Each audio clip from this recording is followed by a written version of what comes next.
Екі қапта 80 кг ұн бар. Бірінші қаптағы ұннан 37,5% ұнды екінші қаптағы ұнға қосқанда екі қаптағы ұн бірдей болады. Бірінші қапта бастапқыда қанша килограмм ұн болған дейді. Бізде жалпы X және Y деген екі қаптағы ұн болсын. Екі қаптағы ұн бізде 80 кг шықты, 80 кг. Ал енді айтады, бізде бірінші қаптағы ұннан, яғни X деген бірінші қап болсын, Y деген екінші қап болсын. X деген қаптағы ұннан 37,5% ұнды алып тастау керек. Яғни, осы ұннан алып тастаймыз 37,5% ұнды. Сосын алып тастаған кездегі ұн, ол алып тастаған ұнды апарады да екінші қаптағы ұнға қосады, иә? Сол кезде екі қаптағы ұн бірдей болады дейді. Онда бізде екінші қап деген мына жақта тұр, иә? Соған аппаратта екеуі тең болған кезде, ана бірінші қаптағы алған ұнды осыған апарып қосады. Бірінші қаптағы алған ұн дегеніміз ол, яғни 37% ұн, иә? Бірінші қаптың 37%. Ол деген 37,5 бөлінген 100. Яғни осы теңдеуді шешсек, бізде осы есептің жауабы шығады, иә? Енді мына жерден бірден 100,37,5 алатын болсақ, бұл жерде бізде 100-ден 62,5 деген жауап шығады. Жақта Y қосылған. Мынау енді 100-ді бөлетін болсақ, 0,100-ден 0,375 X болады, иә?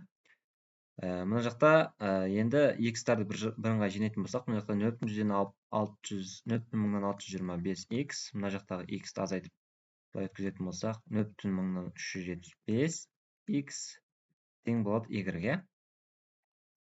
Енді осы жерде азайтатын болсақ, бізде 0,5-тен 5 азайтсақ 0, 12-ден 7 алсақ 5, 5-тен 3 алсақ 2. Яғни 0,100-ден 25 X, тең Y.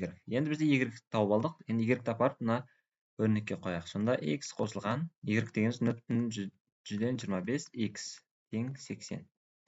Қосатын болсақ, 1,100-ден 25 X тең 80.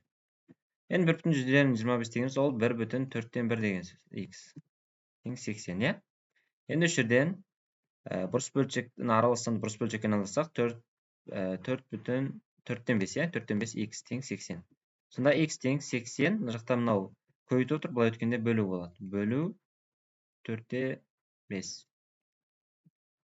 80, енді мына бөлу көбейту болады, сол кезде 5-тен 4 болады. 5-тен 4. Енді 5 пен мынау 80 қысқартсақ, мынау 100 бірден береміз, 30 қалады 6, 16-дан береміз. Сонда X тең 64 деген жауап шығады екен. 64 килограмм, яғни бірінші қаптағы бастапқыда ұн 64 килограмм болған. Енді екінші қаптағы ұнды таба салайық бірден, иә? Сонда Y тең болады 4-тен 1 көбейтілген 64. Оны қысқаратты 1-ден аржағын 24, 64, 24, иә? 16 килограмм. Яғни 64-ке 16 килограммды қоссақ 80 шығады, иә? Сонда бірінші қаптағы ұнымыз 64 килограмм болған екен бастапқыда. Одан кейін екінші қаптағы бастапқыдағы ұн ол 16 килограмм. Сонда жауап дұрыс жауап В жауап, иә? В дұрыс жауап екен.